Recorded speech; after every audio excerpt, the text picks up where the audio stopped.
ओम श्री गणेशाय नमः। जय रामदेव, जय राम सापीर। वंदो मात पितु देवम कामना पूर्ण कल्प वृक्ष सर्व दुख विनाशाय त्वं श्री राम देवाय नमो नमः। बोलो रामदेव जी महाराज की जय हो। आज रामदेव जी महाराज के तीसरे दिन की कथा है।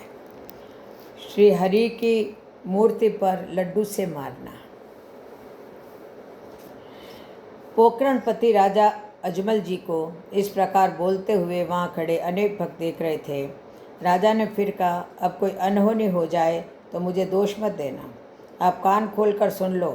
मैं आखिरी बार फिर कहता हूँ। अब ऐसा बोलते हुए क्रोध में राजा अजमल जी आपे से बाहर हो गए।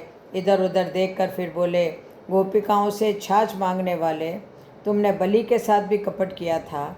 वहाँ तुम 52 अंगुल के बन गए। हरजी भाटी कहते हैं, ऐसे राजा अजमल जी ने भगवान सम्मुख बहुत सी बातें कही, अनेक प्रकार से विनय की, परंतु भगवान द्वारिकाधीश की वह प्रतिमा तो बोली नहीं। तब तंवर भूपति का धैर्य खत्म हो गया। फिर उधर उधर देखा और तो वहाँ कुछ नज़र आया नहीं। सामने थाल में लड्डू भरे हुए नजर आए। क्रोधित राजा ने वहाँ रखा लड्डू उठा करके खींचकर भगवान की प्रतिमा के ललाट पर दे मारा। राजा क्रोध में भयंकर कांपते हुए कहने लगे, रानी ने भी झूठ ही बताया था कि भगवान के नाम पर सब ढोंग है। कोई कहीं पर भगवान नहीं। जगत को ढकने सब ने तरह तरह के ढोंग रचा रखे हैं। इस तरह राजा सबको चिल्ला चिल्ला कर कहने लगे। राजा की आवाज़ सुनकर मंदिर के मुख्य पुजारी जी उनके पास आ गए और राजा के इस प्रकार क्रोधित होने पर का वे कारण पूछने लगे। तो राजा अजमल जी ने कहा, पुजारी जी, भगवान कहाँ मिलेंगे? पुजारी जी उनको कहने लगे, हे मरु महीपति, भगवान अभी यहाँ नहीं रहते। ये तो भगवान की प्रतिमा है।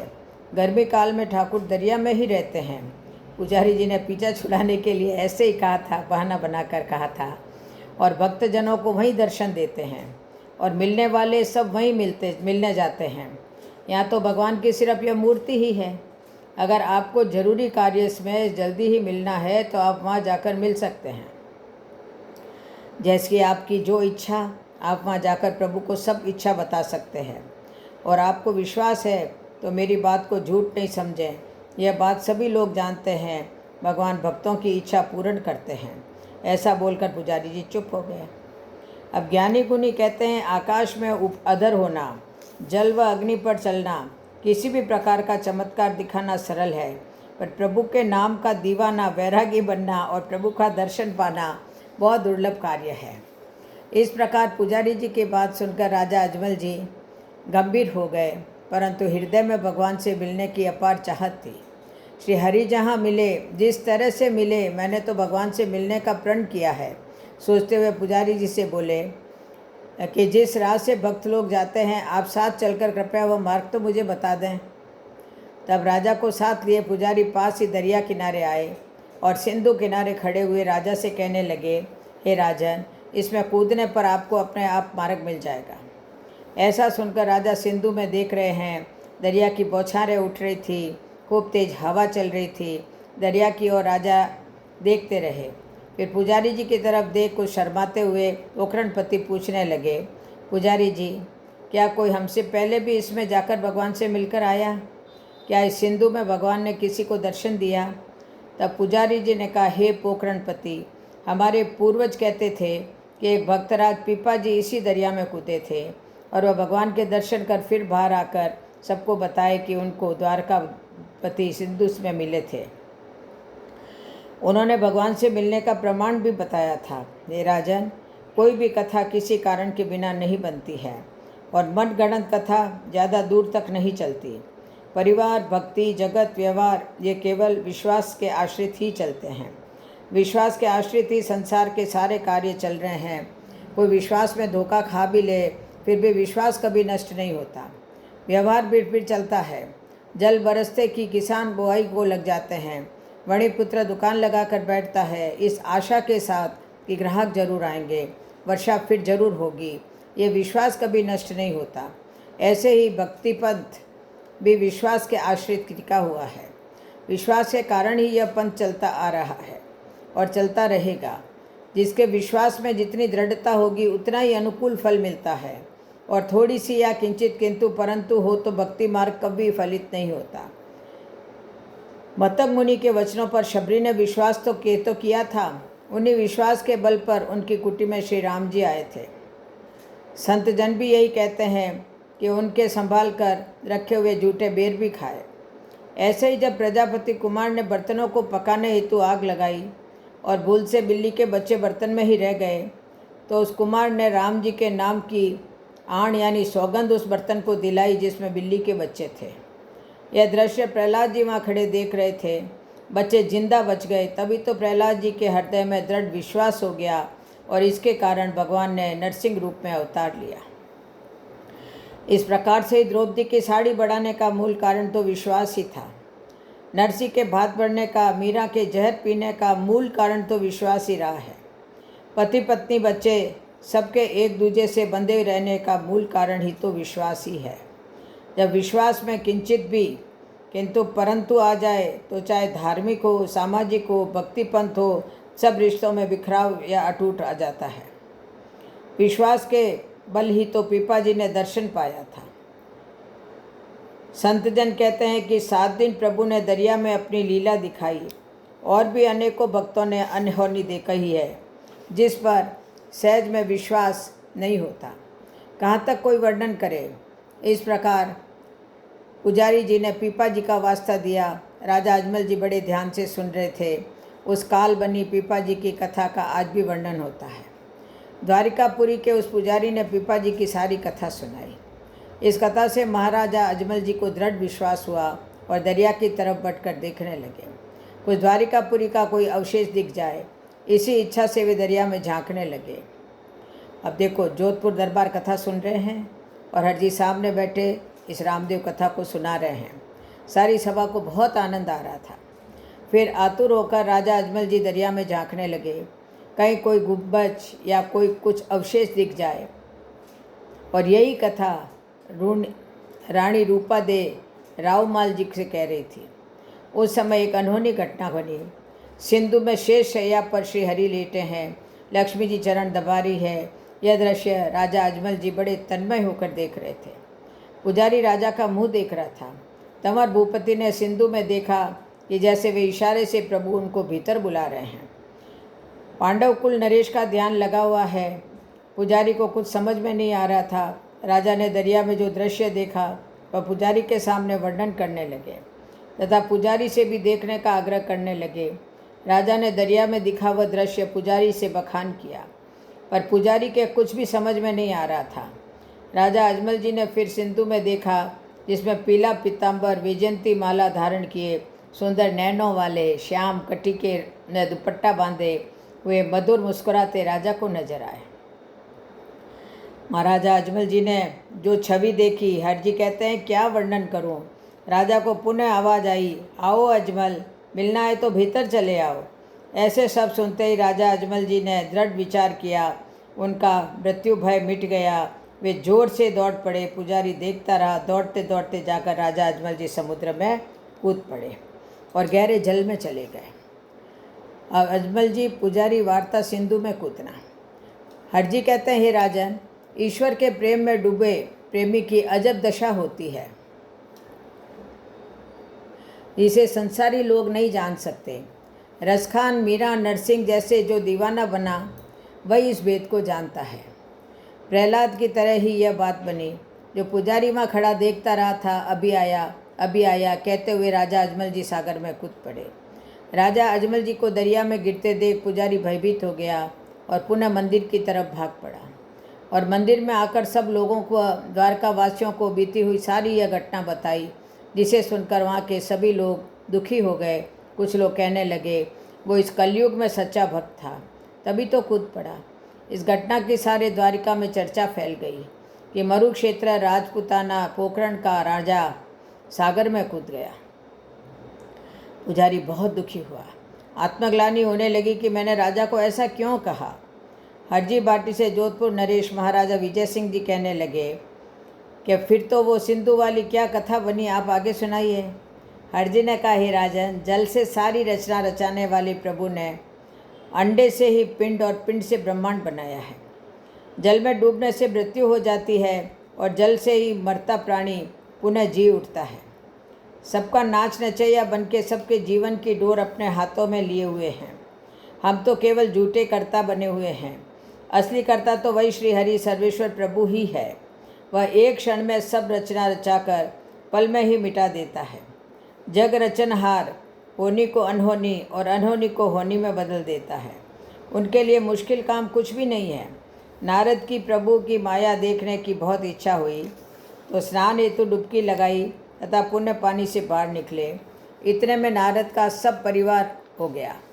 प्रभु ने अजब संसार रचकर दिखा दिया, जिसमें नारद के बच्चे भी हो गए, मर भी गए, रोना धोना सब हो गया। ऐसी अनहोनी माया दिखाई थी। जल और अग्नि एक साथ केवल भगवान ही दिखा सकते हैं, इसीलिए समर्थ केवल परमात्मा ही कहलाता है। उसका भेद कोई जान नहीं सकता। वह अंडे में पिंड की रचना कर देता है, जड़ रूपी बीज को चैतन्य बनाकर फिर जड़ बना देता है। बीज का स्वरूप नष्ट करके वृक्ष के रूप में फिर उसी में पुनः वैसा ही बीज रच देता है। ईश्वर का भेद कोई समझ ही नहीं सकता। जो कोई समझा तो वह स्वयं प्रभु की इच्छा से ही समझ सका है। हे राजन, भगवान ने द्वापर में अर्जुन को स्पष्ट यह बात कही थी कि चाहे कोई कितना ही यत्न करे फिर भी मेरा भेद कोई समझ नहीं सकता। साधन विज्ञान सारे प्रयास करके थक गए। इस जन्म मरण के भेद को अभी तक तो कोई नहीं जान पाया, और जो जान गया उसने फिर आकर किसी के सामने कुछ बखान भी नहीं किया। राजा अजमल जी जब दरिया में कूद पड़े तब जो अवस्था हुई, जिसे जागृत स्वप्न सुषुप्ति या तुरीय कुछ भी नाम नहीं दिया जा सकता, यह एक अलग ही अवस्था है। नारद को जैसे जल में नई रचना दिखाई, वैसे ही सागर में एक अलग ही संसार रच करके राजा अजमल जी को दिखाया। राजा की सिंधु में जब आंखें खुली तो वहाँ कोई जल नहीं था। वे झट से उठे, वहाँ फल फूलों का सुंदर बगीचा देखा, कोमल धूप, सुगंधित हवा। कलश लिए राजा के सामने अनेक पनियारियाँ आई जो बावड़ी की तरफ जा रही थी। जोधपुर दरबार फिर से पूछने लगे, फिर क्या हुआ? फिर उस पनियारिन को देख सकुचाते हुए अजमल जी उनके पास आए और कहने लगे, बहनों, ये बताओ कि यह कौन सा नगर है और इस नगर का नाम क्या है? इस नगर के राजा कौन है? मैंने अनेकों धाम देखे, नगर भी देखे, पर ऐसा कभी नहीं देखा। इस नगर के राजा जैसी व्यवस्था कोई दूसरा राजा कर ही नहीं सकता। ऐसे भवन, अटालिकाएँ, गुंबज, पताकाएँ मैंने कभी नहीं देखी। चारों तरफ से नगरी को चुन चुन कर देखते हुए राजा अजमल जी हर्षित हो रहे थे। राजा के वचन सुनते ही सारी पनहारियाँ पहले तो गौर से राजा को देखने लगी, फिर अचरज भाव से एक पनिहारिन कहने लगी, आप जहाँ आए हैं यह इच्छा पूर्ण धाम है और यही गुप्त द्वारिका है। यहाँ जो भी कोई कामना से आवे उनके मन की सब कामना पूर्ण हो जाती है। और हमारे राजा के सारे नाम तो हम कहते थक जाएंगी, उनके अनेकों नाम हैं। तब राजा अजमल जी बोले, कोई एक ही जो विख्यात नाम है वही तो बता दो। तब पनियारिन कहने लगी, जिस नाम को सब जानते हैं, जो भक्तों को बहुत प्यारा लगता है, उनका परम सुखकारी नाम द्वारिकाधीश है और वे इस सुंदर नगरी के स्वामी हैं। वैसे और भी अनेक नाम हैं जो लोग सुबह शाम उन्हीं नामों को भी पुकारते हैं।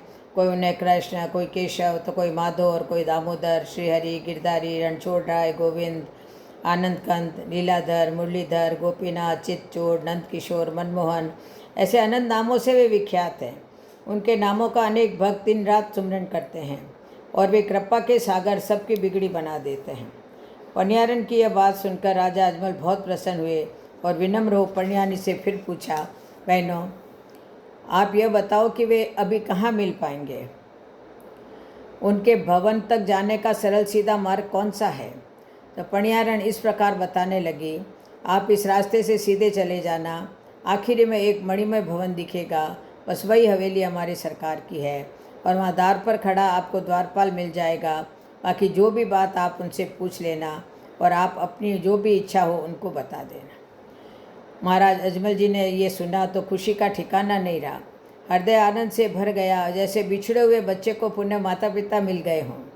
मानो अंधे ने फिर से नेत्र ज्योति प्राप्त कर ली है, जैसे भुजंग को मणि तथा तड़पती मछली को अथाह जल मिल गया हो।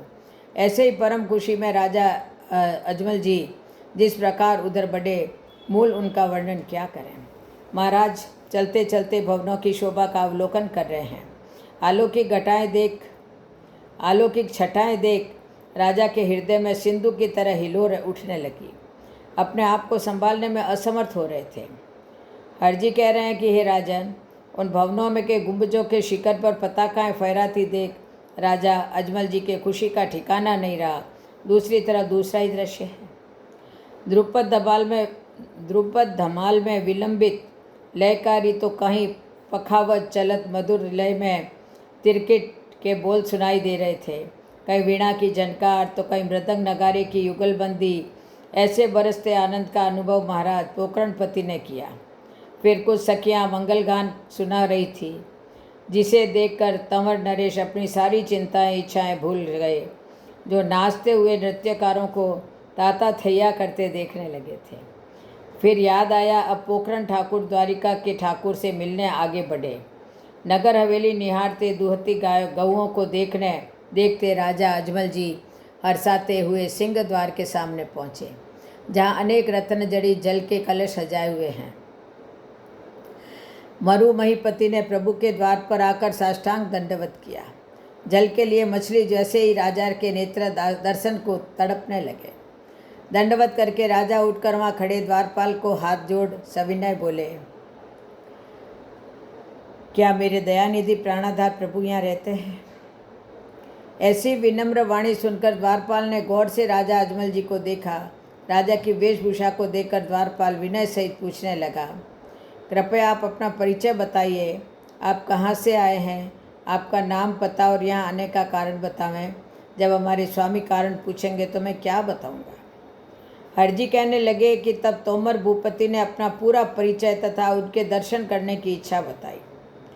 राजा अजमल जी ने जैसा जो उनको बताया वही संदेश लेकर द्वारपाल ने जाकर अपने स्वामी को निवेदन किया था। या तो यदुपति भवन में पौड़े हुए थे और जैसे अजमल का नाम सुना तो सोए हुए झट से उठकर पलंग पर बैठ गए और बहुत ही प्रसन्न होकर दरबान से बोले, जाओ उन्हें आदर से ही जल्दी यहाँ ले आओ। उन अजमल पांडव से मेरा बहुत ही प्रिय पुराना संबंध है। यह सुनकर पुनः द्वारपाल चलकर मुख्य द्वार पर आया और राजा अजमल जी से भवन में चलने की बात कही। भीतर ले जाते घबराते हुए द्वारपाल हाथ जोड़ राजा अजमल से कहने लगा, हे मरु महीपति, आप बहुत भाग्यशाली हैं। प्रभु पौड़े हुए थे, आपका नाम सुनते ही उठकर बैठ गए। आपको अंदर बुलाए हैं और मेरे से कोई भूल हो गई हो तो क्षमा करें, मेरे ठाकुर से मत कहना। हरजी कहते हैं, बहुत बड़े भाग्यशाली मरुधरा के महाराज अजमल जी दरबान संग श्री हरि से मिलने को चले। प्रथम द्वार में प्रवेश करके सब छटाएं देखकर बहुत प्रसन्न हुए। सेवक संग आगे बढ़ते जा रहे हैं। चलते हुए भवन के सुंदर दरवाजे और चौक जिसमें सुंदर फुहारे बने हुए हैं, ऐसे पांडव कुल चंद्रवंशीय राजा अजमल जी देख रहे हैं। जिस प्रकार मन को मोहित करने वाले दृश्य जिस तरह से सजाए हुए थे, वैरागी देखे तो बैराग भूल जाए। भांति भांति की पुष्प सुगंध जिसे मानो विश्वकर्मा ने स्वयं अपने हाथों से सजाया हो। ईशान कोण में पानी का झरना, आंगन अटारी को मणि फूलों से सजाया हुआ देख राजा अजमल जी मुग्ध हो गए। इस प्रकार देखते देखते 6 चौक पार करके 7वें चौक में पहुँचे। अजमल जी को जहाँ प्रभु का निज भवन नजर आया, जो योगियों और ऋषियों मुनियों को स्वप्न में भी नजर नहीं आता, उन्हीं प्रभु से राजा अजमल जी प्रत्यक्ष रूप से मिलने जा रहे हैं। राजा ने जो दृश्य झांकी देखी सब आश्चर्यजनक बनी हुई थी। कहीं रेशम के पर्दे जिनमें हीरा कणी जड़ी हुई है, जो एक अलौकिक प्रकाश बिखेरती है। चांदी के थाल भरे नाना प्रकार के फल, दास दासियाँ पंखा झल रहे हैं, जो किसी के भी ध्यान में नहीं आते। उनका पोखरणपति साक्षात दर्शन लाभ लेने पहुँच रहे हैं। टेढ़ी करवट हाथ से मस्तक को टेक लगाए शयनासन प्रभु के दूर से देखते ही राजा अजमल जी अधीर होकर सुध-बुध खोए उनकी तरफ शीघ्रता से दौड़ पड़े। भागते हुए राजा अजमल जी ने जाकर प्रभु के चरण पकड़ लिए, जैसे कोई उनको छीने नहीं। नेत्रों में प्रेम की अविरल अश्रुधारा घटाओं की तरह उमड़ आई। अजीब अखड़ नज़ारा बना हुआ था। ऐसा लग रहा था मानो जैसे खोए हुए शिशु को पुनः उसका पिता मिल गया। अजमल जी को देखते ही प्रभु ने प्रसन्न हो खड़े होकर हाथ बढ़ाए और अपने चरणों से उठाकर राजा को अपने हृदय से लगा लिया। और राजा अजमल के बहन बहते प्रेम के आंसू प्रभु खुद पीताम्बर से पहुँचते हुए कहने लगे, हे अजमल, तुम मुझे बहुत प्यारे लगते हो। अपना द्वापर काल से संबंध है, पर तुम यहाँ कैसे पहुँच गए? तब राजा ने पुजारी का आभार जताया कि उन्होंने ही सरल मार्ग बताया। फिर भक्त और भगवान बतलाने लगे। यह कथा राजा विजय सिंह जी सुन रहे हैं और हर जी उनको सुना रहे हैं। द्वारकाधीश कहने लगे, पांडव अर्जुन का वंशज आज फिर यहाँ आकर मुझे मिला, बहुत खुशी हो रही है। फिर द्वापर युग के कुछ संस्मरण याद करते हुए बोले, द्वापर बीते इतना समय हो गया, पर ऐसा लगता है जैसे कल जैसी ही बात है। पांडव हिमालय गए और हम कहते कहते प्रभु रुक गए। फिर बोले, छोड़ो, जो समय बीत गया। द्वारकाधीश ने कहा, कहो अजमलियाँ, कैसे, क्या इच्छा से आए हो? जो भी इच्छा हो, जो भी चाहो, संकोच छोड़कर बिल्कुल निसंकोच होकर बोलो। इतना कष्ट कैसे उठाया? मरुपति ने प्रभु से ऐसा वचन सुनकर प्रभु के चरणों से दृष्टि हटाते हुए मुखमंडल की ओर निहारते लगे तो देखा ठाकुर के ललाट पर पट्टी बंधी हुई है। पीत रेशम का दुपट्टा, कानों में कुंडल, केशर तिलक, दमकता स्वरूप, और ललाट पर जब यह पट्टी बंदी देखी, जिसे देखकर राजा को कुछ अटपटी बात लगने लगी। विचार करते हुए पुनः ललाट की ओर देखा और पट्टी देखकर राजा अजमल जी ने के मन में अनेक विचार उठने लगे। श्री हरि के यह पट्टी कैसे बंधी हुई है? ये तो सारी दुखियों का दुख हरने वाले हैं। ललाट पर बंधी पट्टी का कारण पूछने की इच्छा हुई। फिर मन में संकोच आ गया। सोचने लगे कि प्रभु से पूछूं, जो पूर्ण समर्थ जगत के स्वामी है, सबका कष्ट हरने वाले, और पंगु को जो पहाड़ पर चढ़ा दें, जिनकी कृपा से मूड की कवि बन जाए, मुख आने लग जाए, जो बहिरे को स्वर दे दे, रंग को राजा बना दे। सभी जानते हैं ये अंधे को नेत्र दे देते हैं। फिर मेरे दाता के ललाट पर यह पट्टी क्यों बंधी हुई है? इस प्रकार अजमल जी के मन में अनेक विचार उठने लगे। अगर कोई चोट लगी हो तो यह हो, या हो सकता है मेरी आंखों का भ्रम हो। समझ में नहीं आ रहा। जिनके नाम लेने मात्र से दुख दूर हो जाते हैं, दैत्य दानव भी भाग जाएं, उन प्रभु के चोट अब संदेह दूर करने के लिए पूछ ही लेना चाहिए। राजा ने अपने मन का संशय निवारण हेतु इस प्रकार प्रार्थना करते हुए कहा, हे नाथ, आप कृपा करके मेरे मन का संशय दूर कीजिए। ये स्वामी, मेरी अल्प बुद्धि के कारण मेरे मन में जो शंका हुई है, जिसके निवारण हेतु क्षमा चाहता हूँ। मानव, देवता, संत सब इस बात को कहते हैं कि आप तो सभी का संकट हरते हैं, आप तो सबके करता हैं। कोई लाख यत्न करे तो भी आपका भेद कोई नहीं जान पा सकता। आप सब कुछ अनहोना करने में सक्षम है। सारा जगत भी इस बात को जानता है कि प्रभु आपकी सब अद्भुत माया है, जिसका कोई आदि अंत आज तक नहीं समझ पाया। प्रभु, आपके ललाट पर यह चोट जैसा निशान और ये पट्टी बंधी हुई, मैं कुछ समझ नहीं आ पाया प्रभु। अब राजा अजमल जी की यह बात सुनकर द्वारकाधीश मुस्कुराने लगे। फिर कुछ मौन रहकर बोले, अजमल, ये मेरे प्रिय भक्त का दिया हुआ प्रसाद है। अजमल, जहाँ प्रेम होता है वहाँ झगड़ा भी होता है, और जहाँ मिलन हो वहाँ बिछो भी होता है। मान वहाँ अपमान भी, आना तो फिर जाना भी। यह सब जगत का नियम है। पिता को पुत्र प्रिय लगता है। माया अभिभूत पुत्र पिता से किनारा भी कर लेता है, लेकिन वह पिता के हृदय से कभी दूर नहीं होता। पुत्र द्वारा दिया गया हर अपमान, संकट पिता सब सहन करता है, क्योंकि वह उनका ही अंश होता है। पिता अपने अंश के आगे झुक जाता है। कभी कभी उस पुत्र का यह अपमान भी सहन करना पड़ता है। मैं अखिल ब्रह्मांड का स्वामी हूँ, पर मेरे भक्त के आगे मुझे भी झुकना पड़ता है। वह चोट या गाली कुछ भी देवे, मैं सब स्वीकार करता हूँ। वो मुझे बेच दे तो मैं बिक जाता हूँ। ये चोट मेरे अजमल प्रिय का दिया हुआ प्रसाद है। ये लड्डू की मारी हुई चोट का निशान है। प्रभु से ऐसा सुनकर राजा अजमल जी कुछ देर तो मौन रहे। फिर मन ही मन सोचने लगे, लड्डू की तो मैंने ही मारी थी, पर मैंने तो मूर्ति के मारी थी। जब श्री हरि ने इस प्रकार भक्त की व्याख्या की तो अजमल जी कहने लगे, प्रभु, सेवक तो वह होता है जो स्वामी की सेवा करे। भगत वह होता है जो अपने प्रभु के लिए प्राणों को भी न्यौछावर कर दे। पुत्र तो वही होता है जो पिता के आदेश का पालन करे। अब अजमल जी प्रभु के कई वचनों पर पुनः विचार करने लगे। फिर कुछ संकोच करते हुए बोलते हुए बात होठों पर ही रही। वे बोल नहीं पाए। सोचने लगे, बात कहूँ या नहीं कहूँ। राजा को इस प्रकार से सोचते हुए देखकर अंतर्मन को जानने वाले प्रभु मुस्कुराए, फिर कहने लगे, बोलो अजमल, आप कुछ कहते हुए रुक क्यों गए? ऐसी क्या बात है जो कहते नहीं बनी?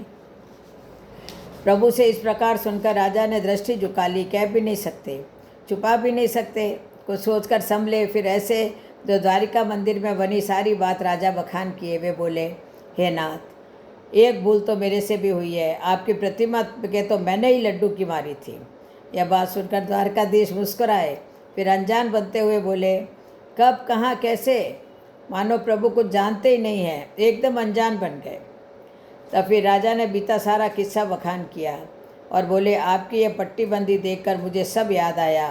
तब भगवान राजा को कहने लगे, अजमल, मैं सबके बहुत नज़दीक हूँ और सबसे बहुत दूर भी हूँ। हर कण कण में मेरा निवास है। आपने जब लड्डू की मारी तो मैं उसी मूर्ति में विद्यमान था और आपका दिया हुआ यह लड्डू का उपहार हमने स्वीकार कर लिया। याद करो, क्या इसी जगह पर मारी थी? ये अजमल, जो मन वचन कर्म से मेरा बन जाए, वह भक्त जहाँ भी जो भी मुझे मेरे नाम से देवे उसे मैं स्वीकार करता हूँ। तब अजमल जी ने कहा, तो फिर नाथ, आप मेरे से बोले क्यों नहीं? मैं आपका इस प्रकार का मौन सह नहीं सका। तो भगवान कहने लगे, अजमल, भगत के हृदय में परिपूर्ण धैर्य, दृढ़ विश्वास होना चाहिए। भगत का विश्वास ही अपने स्वामी को वहाँ प्रकट होने के लिए मजबूर कर देता है। जो मन, वचन और कर्म से मेरे को समर्पित हो जाता है, वह भक्त मुझे जहाँ चाहे बुला सकता है। मैं उनकी जूठन भी उठाता हूँ और उनका दिया हुआ जूठा या छिलका भी खाता हूँ। भगत जैसे नचाए मैं उनके वे प्रेम वशीभूत होकर नाचता भी हूँ। हम अपने भगत का धैर्य भी परखते हैं, पर आप तो इतना जल्दी नाता भी तोड़ लिए और हमारा माथा भी फोड़ दिया। ऐसी बात प्रभु के मुख से सुनते ही राजा अजमल जी के नेत्र भर आए। पश्चाताप करने लगे कि मैंने प्रभु को बहुत कष्ट पहुंचाया। पश्चाताप करते राजा को देखकर स्नेह सहित विनोद भाव से प्रभु बोले, हे अजमल, आपने लड्डू की मारकर बहुत अच्छा किया है। अब तो कभी कोई भी भक्त आपकी तरफ फिर ऐसे मुझे बुलाएगा तो हम धैर्य परखने की बात छोड़कर वहीं प्रकट हो जाएंगे। अजमल, आपके जैसा भक्त तो इस कलयुग में अभी तक तो कोई आया नहीं। लोग आरती करते हैं, स्तुति गाते हैं, पर आप तो कुछ भी नहीं करके तत्काल भेंट ही दे डाले। चलो, जिस भाव से आपने ये लड्डू दिया, इसे हमने प्रेम के झगड़े की भेंट मानकर स्वीकार कर लिया। तीनों युगों में जितने भी भक्तों ने जो व्यवहार किया, पर अजमल, आपके इस व्यवहार की वह यह कथा कुछ अलग ही है। लोग इस प्रसंग को आने वाले युग में घर घर में सुनेंगे और सुनाएंगे। हे अजमल, अब आप इस तरह पश्चाताप करना तो छोड़ो। बोलो, आप यहाँ क्या इच्छा लेकर आए हो? हमारे आपसे मिलने के लिए कितने प्राणों का मोह भी छोड़ दिया। हे अजमल, भक्त पीपा के बाद इस कलयुग में त्यागी भक्त के नाम से एक आप ही कहलाओगे। मांगो अजमल, जो चाहो वरदान मांगो, निसंकोच होकर बोलो। मैं आपके त्याग और समर्पण भाव से बहुत प्रसन्न हूँ। श्री हरि के इसे इस प्रकार सुनकर राजा अजमल जी शर्मिंदा हो गए और उठकर प्रभु के चरण पकड़ लिए। फिर बोले, हे नाथ, कौन सी ऐसी बात है जो आपसे छिपी हुई है? हे अंतर्यामी, सबके घट की आप जानने वाले जगत पिता, मेरे मुँह से ही सुनना चाहते हैं कि मैं क्या कामना लेकर आया हूँ। प्रभु, आप भी विधाता बन कर के मेरा भाग्य लिखने वाले हैं। मेरे जैसा याचक दूसरा कोई नहीं होगा और आप जैसे देने वाला दाता और कोई नहीं है। आप सब कुछ जानते हुए भी मेरे ही मुंह से सुनना चाहते हैं, तो मैं निवेदन कर देता हूँ। हे कृपा निदान, मैंने ऐसा क्या अशुभ कार्य किया जिसके कारण आप मेरी शुद्धि भूल गए? गृहस्थ आश्रम की जो प्रथम 4 विशेष आवश्यकता होती है, इसे आप जानते हैं, और उसी का जब गृहस्थ जीवन में अभाव हो तो हे नाथ, वह जीवन नरक बन जाता है। बिना दीपक का मंदिर और बिना सुमनों की लताएं शुभ कार्य विमुख धन की, फिर बादलों के बिना नभ की क्या शोभा होती है। मैंने सुना है विप्र की शोभा विद्या दान देने में, स्त्री की शोभा शालीनता से, और चक्रवर्ती राजा की क्यों न हो, बिना गादीपति के शोभा नहीं देते। चाहे कितनी भी वैभवता क्यों न हो, बिना उत्तराधिकारी के उस वैभवता की क्या शोभा है। जैसे बिना फल का वृक्ष, चाहे रंग रूप शरीर कितना ही सुंदर क्यों न हुए, पर बिना नेत्रों के कोई शोभा नहीं होती, ऐसा जीवन भार बन जाता है। यह सुनकर यदुपति मुस्कुराते हुए पुनः कहने लगे, आप यह बताओ, आप यहाँ किस लिए आए हैं, वह कार्य बताइए। तब राजा अजमल जी बोले, सबके मन की बात जानने वाले अंतर्यामी को कहते हुए संकोच हो रहा, आप सब जानते हैं, फिर भी मेरे मुंह से सुनना चाहते हैं। तब प्रभु ने कहा, बोलो बोलो अजमल, आप क्या चाहते हैं, क्या इच्छा लेकर यहाँ आए हैं। तब अटकते अटकते पोखरणपति ऐसे कहने लगे, हे नाथ, मैं परमार्थ स्वार्थ के लिए 2 वरदान की कामना से आपकी शरण में आया हूँ। द्वारकाधीश ने कहा, बोलो कहो अजमल, आप क्या चाहते हैं। तो अजमल जी ने कहा, हे प्रभु, पहला वर तो कृपा करके यह दीजिए, मरुधरा के लोग बहुत दुखी हैं। वहाँ एक भैरव नाम का राक्षस हुआ है, जिसने कितने ही ग्राम उजाड़ दिए, कितने ही निर्दोष लोगों के प्राण ले लिए, जिसे देखते ही प्राण बचाने लोग भाग पड़ते हैं। आप कृपा करके नाथ उस दैत्य से किसी प्रकार छुटकारा दिला, मैं उसका अंत करना किसी मानव के हाथ की बात नहीं है। द्वारकाधीश ने कहा, फिर दूसरा वरदान भी कहो अजमल, क्या चाहते हैं। इस प्रकार श्री हरि से सुनकर अजमल सिर झुकाए शर्माते हुए बोले, हे नाथ, मरु क्षेत्र में बिना संतान वाले का मिलना बहुत अशुभ माना जाता है। समाज परंपरा में उन्हें हीन दृष्टि से देखते हैं और लोग बिना संतान वाले की निंदा भी करते हैं। गृहस्थ आश्रम की यह प्रथम आवश्यकता भी है। प्रभु, जिसका मिलना भी अशुभ हो, तो ऐसा कलंकित जीवन जीने से तो मौत ही अच्छी है। हे नाथ, धन बल पद सम्मान विभवता किस काम है के है, जिनका मिलना ही अशुभ कहलाता है। प्रभु, ऐसा निंदित जीवन में जीना नहीं चाहता, इससे तो अच्छा है कि जीवन का अंत ही कर दूं। ऐसा सुनकर श्रीपति राजा को देखते हुए द्वारकाधीश बोले, धैर्य राजन धैर्य, जब आप अपने मन में विश्वास लेकर मुझसे मिलने आए हैं, तो हे पांडव वंशी नृप, मेरा आपको आशीर्वाद है, आपकी मनोकामना अवश्य पूर्ण होगी। राजन, आप निसंतान नहीं कहलाएंगे, आपका तो बहुत बड़ा परिवार होगा, आपकी बहुत ख्याति होगी। यह मेरा आपको दिया आशीर्वाद कभी निष्फल नहीं जाएगा। विश्वास रखना, आपकी इच्छा अवश्य पूर्ण हो जाएगी। अजमल जी, अजमल, हम आपको स्वभाव बता रहे हैं, हमें भक्तों से बढ़कर और कोई प्रिय नहीं। पीपा भक्त की तरह तुमने भी अपने प्राणों का मोह छोड़कर मेरे से मिलने मृत सिंधु में कूद पड़े। तुम्हारी इस प्रेम भक्ति त्याग भावना के हम अधीन हो गए। हे अर्जुन वंशज राजन, आपकी यह मनोकामना भी अवश्य पूर्ण होगी। यह सुनकर महाराजा अजमल जी अपने को धन्य मानते हुए पुनः धीरे से एक इच्छा और निवेदन करने की प्रभु से आज्ञा चाहिए। अजमल जी ने कहा, हे दयालु, आपके वचन तो सत्य होंगे ही, आपके लिए क्या मुश्किल है। लेकिन मेरी इच्छा कहते कहते राजा मौन हो गए, चुप हो गए। द्वारकाधीश बहुत प्रसन्न मुद्रा से बोले, कहो राजन, जो भी इच्छा हो निसंकोच होकर कहो, तुम जो भी वर मांगोगे मैं अवश्य दूंगा। मैं तुम्हारी भक्ति से बहुत प्रसन्न हूँ। ये मेरे भक्त भी की बात कभी टाल नहीं सकता। वह बेचे तो मैं बिक जाता हूँ, मैं वही करता हूँ जो मेरा भक्त चाहे। मैं भक्त के सदा अधीन हूँ, भले ही हमारी हंसी हो जाए, पर भगत वचन को मैं पूरा करता हूँ। भगत को दुखी नहीं देख सकता, भगत जो कार्य कराए मैं करता हूँ। हे अर्जुन अंश अजमल, तुम मुझे अब बहुत प्रिय हो, तुमसे मिलकर बहुत खुशी हुई है, और भी जो इच्छा हो निसंकोच होकर कहो। तो अजमल जी कहने लगे, हे दाता, आपका दिया हुआ आशीर्वाद तो पूर्ण होगा ही, पर प्रभु बस आखिरी मेरी एक अभिलाषा है। कहते हुए राजा अजमल जी कुछ रुके, फिर बोले, प्रभु पुत्र तो होगा ही, पर मेरी यह अभिलाषा है कि पुत्र आपके जैसा होवे। यह सुनकर श्रीहरि को क्षण मौन हो गए। सारे जगत के भाग्य विधाता फिर विचार करके बोले, अजमल, जानते हो तुमने क्या कहा है? पंच तत्व की रचना में एक ही प्रकार का संसार में कोई ही भी नहीं है। सारे संसार को खोज कर देखो, गुण रूप व्यवहार सबका अलग अलग मिलेगा। फिर मेरे जैसा दूसरा कौन है? जब कोई भी एक जैसे नहीं है, तो मेरे जैसा दूसरा कहाँ से लावें? ये अजमल, प्रहलाद की तरह दृढ़ विश्वास लिए आप मुझसे मिलने की अभिलाषा में सिंधु में कूद पड़े, जरा भी भय नहीं हुआ। सब कुछ त्याग कर यहाँ मेरे पास आ गए। हे मरु महीपति, प्रेम हमारी कमजोरी है, हमें और कुछ नहीं चाहिए। जो हमसे मिलने एक कदम बढ़ाता है, हम उनकी तरफ अनेकों कदम बढ़ाते हैं। हे भक्तराज, इस कलयुग में आपने जो त्याग और विश्वास का प्रमाण दिया, मैं तुम्हारी भक्ति के अधीन हो गया हूँ। हम अपने भगत के लिए अपने नियम की बदल देते हैं।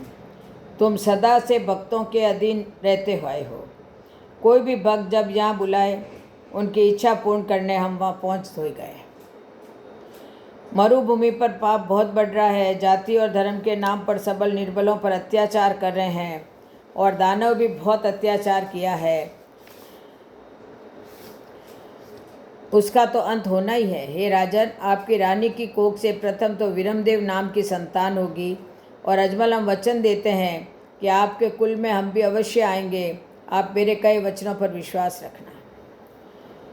हे तंवर भूप, हम संतों, भक्तों और धर्म रक्षा के लिए अनेक बार भूमि लोक पर आए हैं, पर इस बार मानव धर्म की स्थापना के लिए आपके आंगन में लीला करेंगे।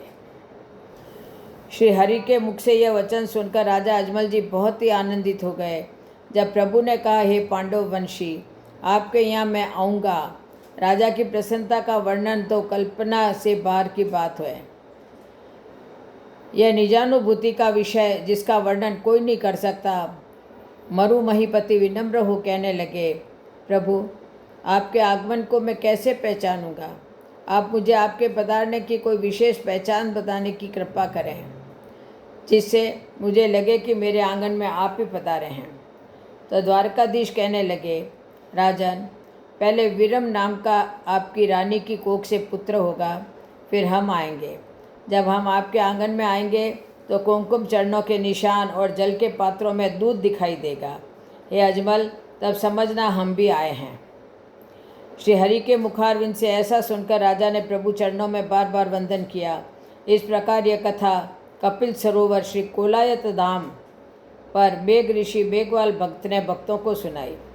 मेघ ऋषि कहते हैं कि श्री हरि ने 2 पुष्प राजा अजमल जी को देकर कहा, इन्हें अपनी पूजा में रखना और आप दृढ़ विश्वास रखना, हम भादो शुक्ला बीज को आएंगे, निश्चित आपकी मनोकामना पूर्ण होगी। भगत हरजी जोधपुर नरेश को इस प्रकार बोले। हरजी कहते हैं, कुछ वस्तुएं और भी दिए, जैसे अमल, डाबली, रतन कटोरा, कनक कटार, अभयाचल राजा के हाथों में थमाया और कहा, यह निशानी मेरी आप साथ ले जाओ। राजा अजमल ने वो वस्तुएं लेकर अपने शीश पर लगाई। कहते हैं, इस दाता के लिए कुछ भी करना कठिन नहीं है। देखो न, इन्होंने प्रत्यक्ष फूल और कांटों को भी एक साथ बनाया है। सिंधु से जल को उठाकर फिर जगह जगह बरसा देते हैं। बिजली और पानी दोनों को साथ दिखाने वाले प्रभु के चरणों में राजा ने नमन किया तो ऐसी योग निद्रा में सुलाए कि कुछ भी स्मृति नहीं रही। पुनः जब राजा को जागृत अवस्था आई तो उन्होंने अपने आप को द्वारकाधीश मंदिर के पिछवाड़े दरिया किनारे बालू रेत पर सोए हुए पाया। और द्वारिका में राजा का सम्मान। पोखरण को प्रस्थान।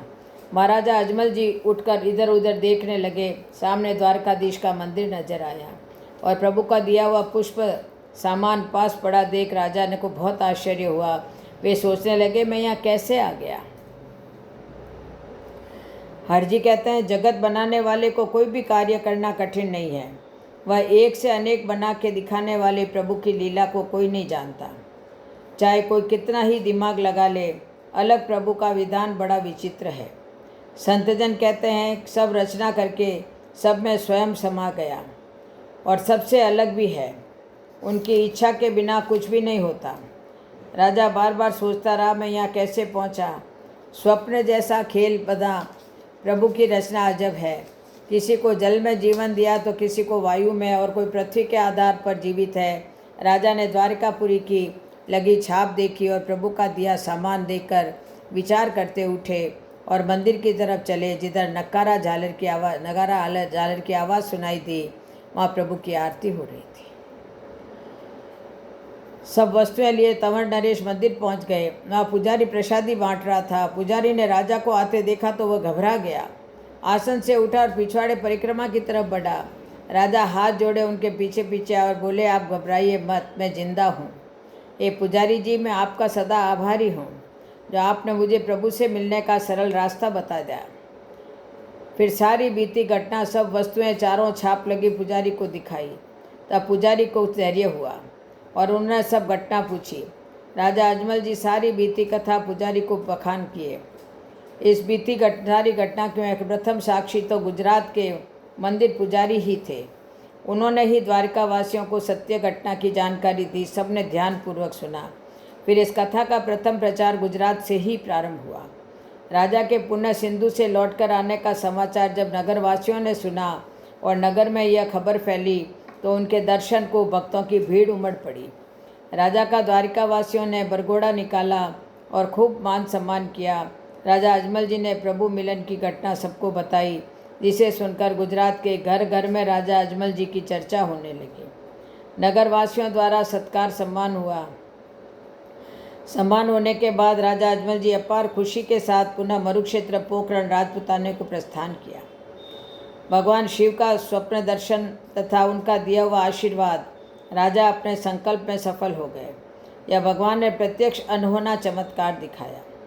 प्रभु दर्शन तथा पुत्र का मिला आशीर्वचन अपनी रानी को सुनाने के लिए राजा अजमल जी जल्दी से जल्दी पोखरणगढ़ पहुंचना चाहते थे और अपने घोड़े को कुछ दौड़ाते हुए अपार हर्ष के साथ पोखरणपति ने नगर में प्रवेश किया। नगरवासियों को जब महाराज के पधारने की खबर लगी तो ये सुनते ही लोग दौड़ पड़े और आकर राजमाता को दरबार में पधारने का शुभ समाचार सुनाए।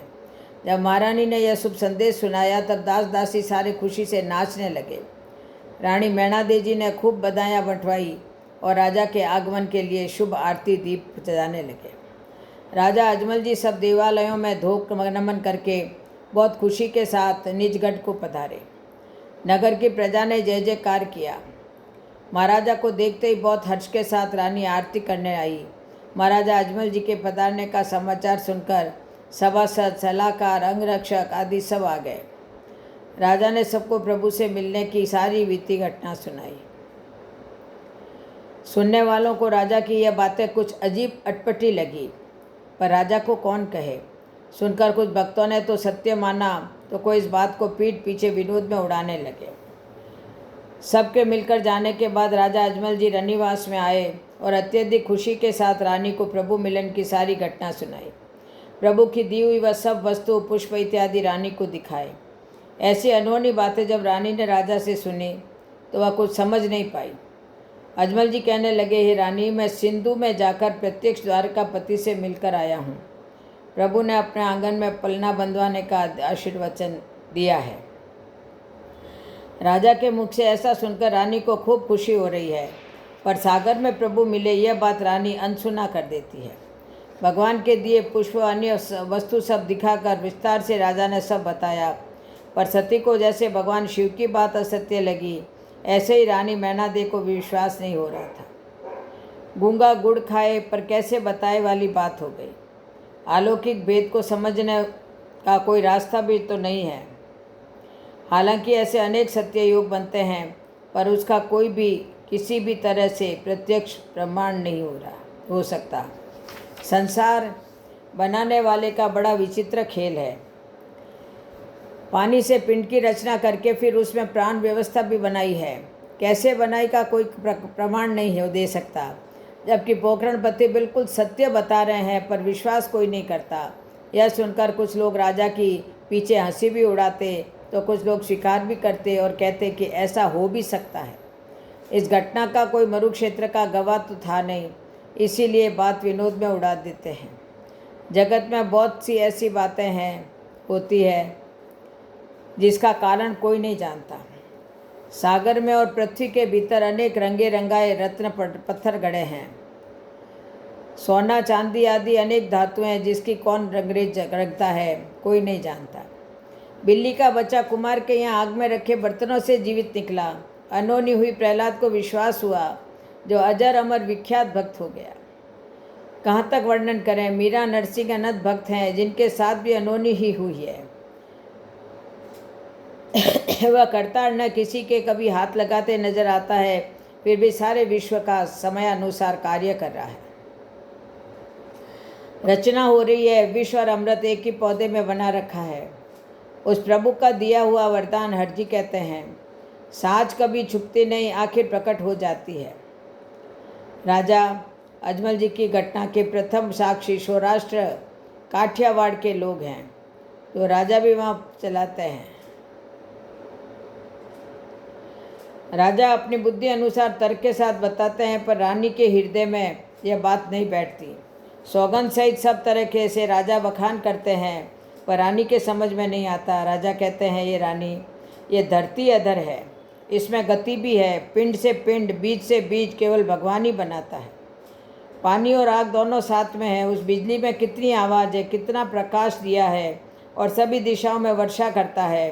प्रभु सब कुछ करता है, पर उसका भेद कोई नहीं जानता। मैं फिर कहता हूँ, मैं प्रभु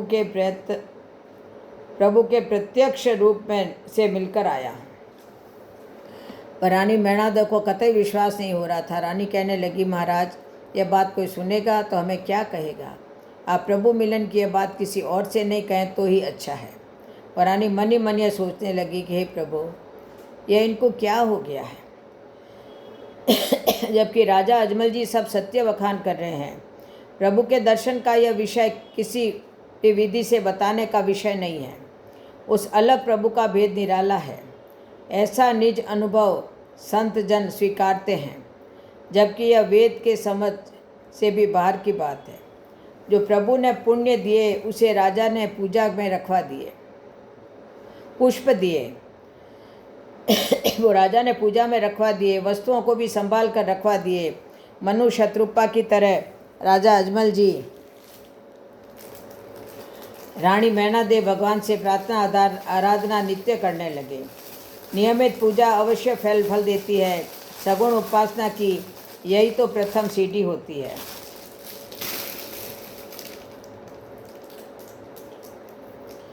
यही इच्छा पूर्ण करती है, स्वप्न में भी संदेह नहीं होना चाहिए। इस प्रकार प्रभु की आराधना करते हुए राजा कहते हैं, हे दाता, मैं मंत्र पूजा तो कुछ नहीं जानता, मेरे रोम रोम में केवल आप है। दयालु विनय स्वीकार कर मेरा निसंतान का दोष मिटा दीजिए प्रभु। अविरम देव जी का जन्म। महाराजा अजमल जी को नित्य अंतरात्मा से आराधना करते हुए कुछ समय बीतने के बाद प्रभु आशीष में से भाग्य बदल गया। दासी ने आकर शुभ संदेश सुनाया कि हमारे गादीपति महाराज कुंवर पधार गए हैं। यह खबर सुनकर राजा का हृदय खुशी से गदगद हो गया।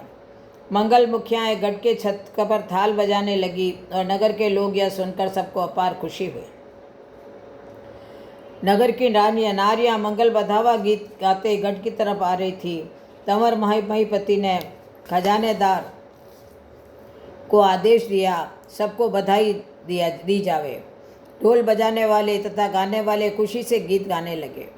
आने वाले सबकी झोलियाँ भर जाए ऐसी बधाइयाँ बंटवाई। राठौड़ राजा ने हरजी कहते हैं, हरजी भाटी ने कहा, हे जोधाणापति, पोखरण गढ़ में मनाई जाने वाली खुशी का सारा वर्णन नहीं कर सकता। राजा ने ज्योतिषाचार्य कुल पुरोहित को बुलाकर नमन करते हुए आसन पर बिठाया और कुंवर के जन्म का समय भूदेव को राजा बताया। नगर में चर्चा होने लगी। राजा द्वारिकापुरी जाकर आए। लगता है भगवान ने उन पर कृपा कर या निसंतान का दोष मिटा दिया है। राजा के बताए समय को देख ज्योतिषाचार्य ने रोहिणी नक्षत्र का जन्म देकर नामकरण समय बताया। भूदेव कहने लगे, हे राजन, इस राशि में जन्म लेने वाला बालक माता पिता का आज्ञाकारी तथा सच्चाई के रास्ते पर चलने वाला होता है। फिर कुंवर का नामकरण उत्सव हुआ। ढोल बाजे बजाने लगे और लोग नाचते रहे। फिर सबको खुशी में भोजन करवाया। राजा ने राजकुंवर को भूदेव के से आशीर्वाद दिलाया। भोजन के पश्चात ब्राह्मणों ने दक्षिणा लेकर राजा को आशीष देते हुए अपने अपने घरों को सभी ने प्रस्थान किया। महाराज अजमल जी की यह गाथा घर घर विख्यात हुई, जिसे हरजी भाटी ने जोधपुर नरेश विजय सिंह को तथा रूपा देवी जी ने राजा मालदेव जी को सुनाई। संतजन कहते हैं, अनेक क्यारियों में भिन्न भिन्न के सुगंधित सुमन बनाने वाले, पहाड़ों पर वृक्ष लगाने वाले प्रभु को कुछ भी करना कठिन नहीं है। ईश्वर चाहे तो क्या नहीं होता। जो मिट्टी को पलटकर सोना बना देते हैं, यह भेद मानव के समझ के बाहर की बात है। किसी को खुशी तो कोई दुखी बना नजर आ रहा है। मूल को यह समझ में आया कि किसी के अंत होते वंश को पुनः बढ़ाना और किसी बढ़े हुए वंश को घटा देना, यह सब उस दाता का ही खेल है। इसको जो भी यह खेल दिखाए उसको देखना ही पड़ेगा। राजा अजमल जी के राजकुमार होने की सबको अपार खुशी की अनुभूति हो रही है। जोधाना नरेश को अर्जी कहते हैं कि राठौड़ दरबार राजा अजमल जी के प्रभु भजन तथा शुभ कार्यों में इस प्रकार बड़े आनंद से दिन व्यतीत हो रहे थे। फिर आगे जो कथा बनी आप उसे ध्यान से सुनिए। सुदामा के सखा अर्जुन को वचन देने वाले प्रभु इस कलिकाल में पुनः रामदेव नाम से अपने भक्तों के लिए अवतरित हुए। प्रभु को यह मरुक्षेत्र जहाँ गहरा पानी, कोमल मिट्टी और द्वापर काल में सुभद्रा, अर्जुन और भीम, इसी क्षेत्र में भाद्राजून, फिचग्राम तथा भीमगोड़ा, सिवाना के पास जहाँ अभी भी जल निकलता है, सभी भ्रमण करने आए थे। इस क्षेत्र की दूर दूर तक ख्याति छाई हुई है। वहीं भारत की मरुभूमि जो प्रभु के मन को भा गई, इस मरुभूमि की जो गुणी बुद्धिजीवी लोग विशेषता बताते हैं, मुझे सुनकर मन को बहुत खुशी होती है। यहाँ के दानियों, ज्ञानियों और वीरों की गाथा स्मरणीय है। हरजी कहते हैं, यहाँ मेरे स्वामी ने बहुत अनोखा कार्य करके दिखाया, इसीलिए ही सारी माटी को शीश पर लगाता हूँ। इसके अतिरिक्त यहाँ साधु संतों, नागाओं और अन्य अनेक संप्रदायों के महापुरुषों ने तपस्या की है। यही भूमि कपिल मुनि की भी साधना स्थली है। धन्य धारा जो देवताओं और अवतारों के मन को भी अनुकूल लगी। यहाँ अनेकों कवि, कलावंत, अलंकारी जति सती हुए हैं। यहीं पर अनेक दानदाता, शूरवीर एक से बढ़कर एक हुए हैं। फिर यहाँ की गायन कला, ललित कला तो बेजोड़ है। यहाँ की शिल्प कला तो जगत विख्यात है, जिसे देखने समुद्र पार के लोग भी आते हैं। और मान सम्मान, मनुहार, आतिथ्य सत्कार तो यहाँ का भुलाया नहीं जा सकता। हरजी ने अपनी लोकवाणी लोकगीत में कहा है कि स्वयं देवताओं के स्वामी भी यहाँ लीला दिखाने आए। उन्हीं के लोक गाथाओं के बिखरे सुमनों को संजोकर मैं इस कथा के रूप में सुना रहा हूँ। कारण श्री रामदेव जी महाराज ने मुझे प्रत्येक जीवन दान दिया है। गोलोकपुरी से श्री हरि इसी क्षेत्र में बिखरते समाज को एकत्रित करने, मानव धर्म की स्थापना करने, भला धर्म परिवर्तन कराने वालों को मानवता का पाठ सिखाने स्वयं हरि मानव रूप में आए। श्रुति सब गुणीजन, संत समाज, भक्तजन इस बात को कहते भी हैं और मानते भी हैं। हरजी ने अपने भजनों के माध्यम से बताया है कि वीरम देव के जन्म होने के 6 महीने बीतने के बाद स्वयं प्रभु पालने में आए।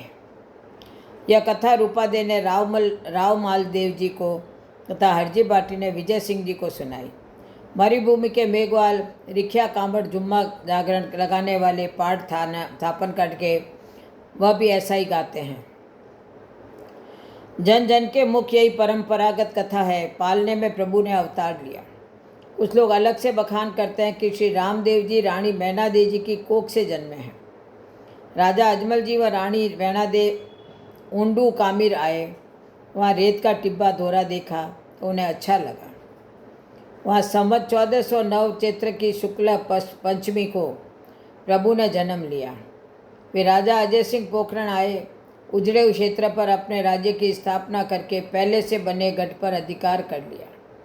श्री राम कथा की तरह सबने भांति भांति प्रकार से रामदेव कथा भी कही है। जैसे अयोध्या में सीता जी का रसोड़ा अलग अलग बताते हैं। हनुमान जी महाराज के जन्म को लेकर भी अलग अलग मत है। भगवान महावीर के विवाह को लेकर भी जैन संप्रदाय में अलग अलग विचार है। राजा अजमल जी के पोखरण गढ़ में श्री हरि पालने में प्रकट हुए परंपरा से चली आ रही है श्री रामदेव कथा और वाणी वक्ता धारू जी बेगवाल, रानी रूपा देव, रावमाल देव जी और श्री रामदेव जी की आराधना करने वाले अभी करीब 17 करोड़ भगत तो आदिकाल से सुनते आ रहे हैं। वह मानते हैं कि रामदेव जी ने पोखरण में अवतार लिया। संशय होता है कि राजा अजमल जी को क्या कमी थी जो ऊंडू कामिर के खेजड़ी के नीचे रेत के टिब्बे पर गए और वहाँ रामदेव जी ने जन्म लिया। यह बात किसी के लिए सही भी होगी, पर मेरे लिए अविश्वसनीय लग रही है। जैसे रामदेव जी और जाम्बा जी के मिलन की दंत कथा है, वैसे ही उंडू कामिर की यह कथा लग रही है। और अगर वहाँ जन्म लिया भी होगा तो मेरे मन में बना किंतु परंतु नहीं जा सकता, मेरी समझ के बाहर है। जब जिस युग में संत, गौ, ब्राह्मण, सज्जन लोग दुखी हो जाते हैं तो प्रभु किसी भी बहाने से कोई भी रूप में इस भूमि लोक पर आते हैं। इस बात के लिए श्रीमद् भगवद गीता भी साक्षी है। अब श्री हरि और लक्ष्मी की वार्ता।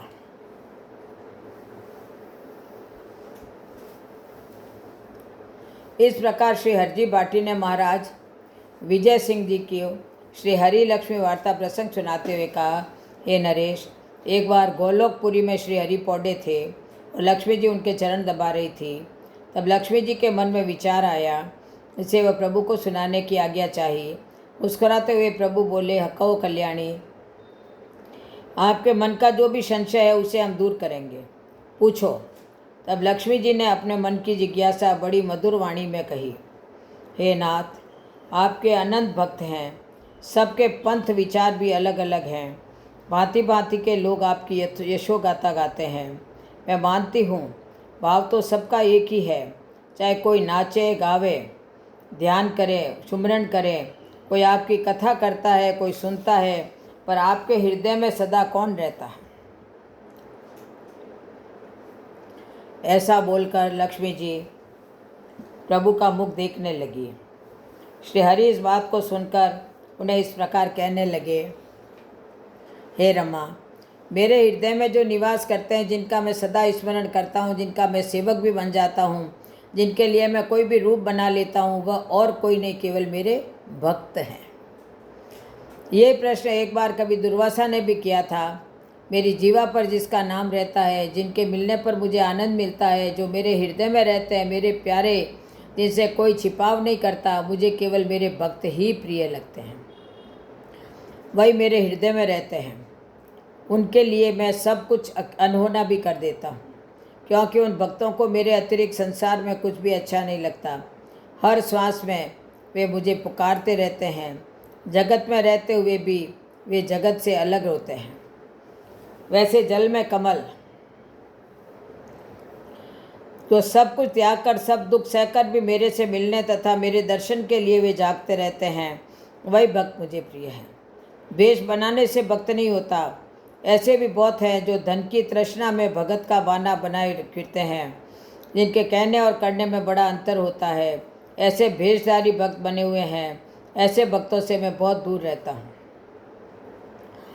जो पेट भरने संत का स्वांग बनाकर नाना भांति से अपनी पूजा करवाते हैं, तृष्णा के अधीन जो गौओं के नाम से दान लेकर अपने सुख सुविधा के लिए खर्च करते हैं, अपने स्वार्थ हेतु भेष बनाकर धर्म की आड़ में खोटे कर्म करते हैं, ऐसे विषय भोगी विधमी लोगों की संगत करने वाला भी डूब जाता है।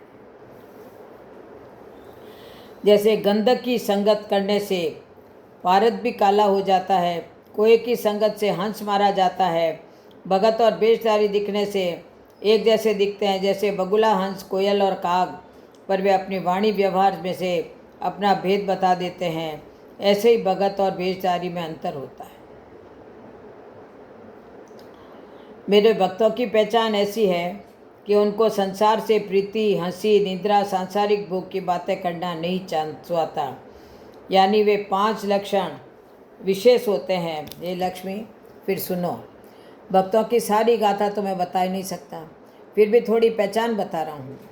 जिनके लिए जंगल शहर एक जैसे ही हैं, मेरी चर्चा व मेरे स्मरण के अतिरिक्त कुछ नहीं सुहाता।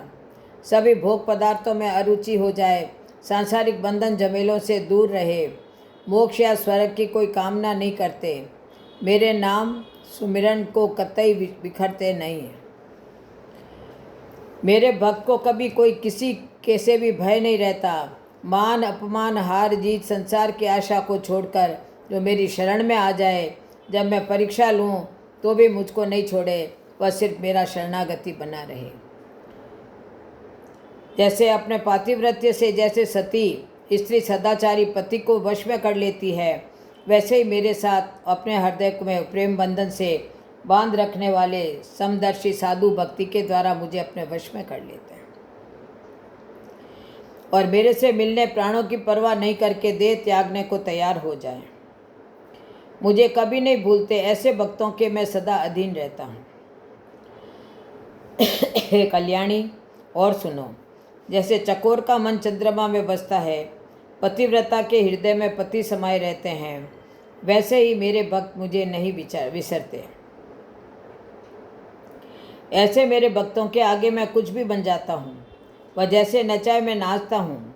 भक्त मेरे गले के हार बने हुए रहते हैं।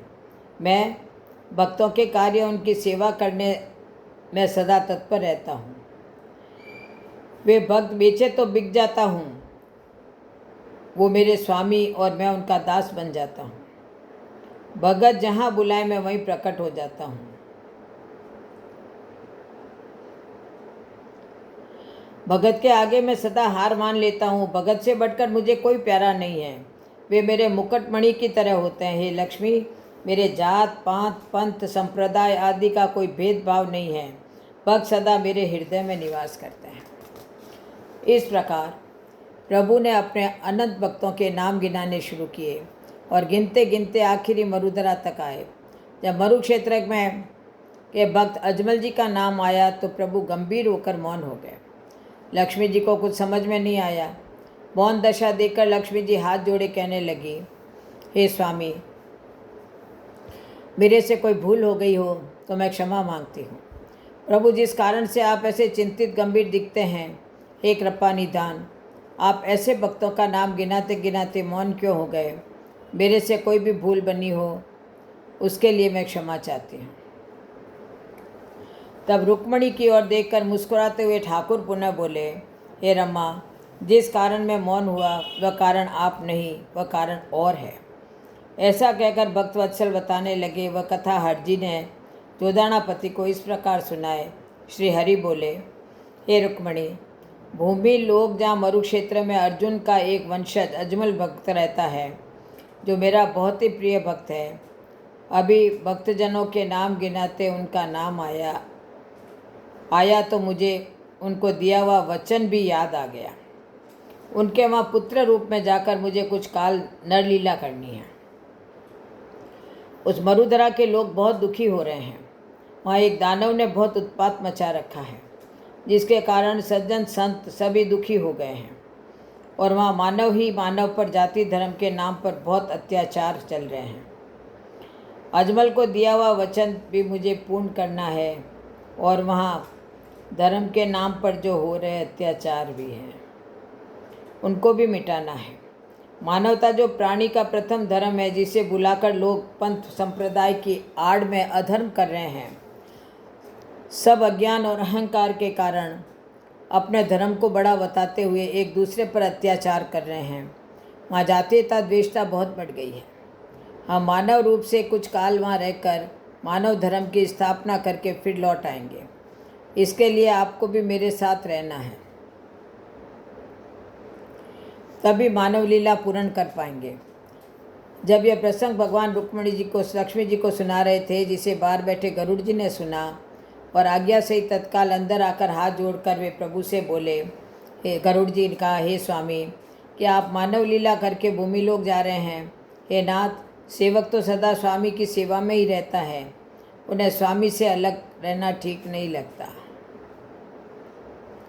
हे कृपा निधान, मुझे अपने चरणों से दूर मत कीजिए। कृपा करके मुझे भी अपने संग ले चलिए। गरुड़ जी की यह बात सुनकर कृपा निधि कहने लगे, हे गरुड़, तुम कुछ दिन धैर्य रखो। अभी तो मैं अकेला ही जाऊंगा और आगे अनुकूल समय पर तुमको किसी भी रूप में वहाँ बुला लूँगा। तुम्हारे को बुलाने के लिए मैं कोई बहाना बनाऊंगा। तुम वहाँ मेरे संग अश्व के रूप में रहोगे। फिर सहचरी के बिना तो लीला कैसे होगी?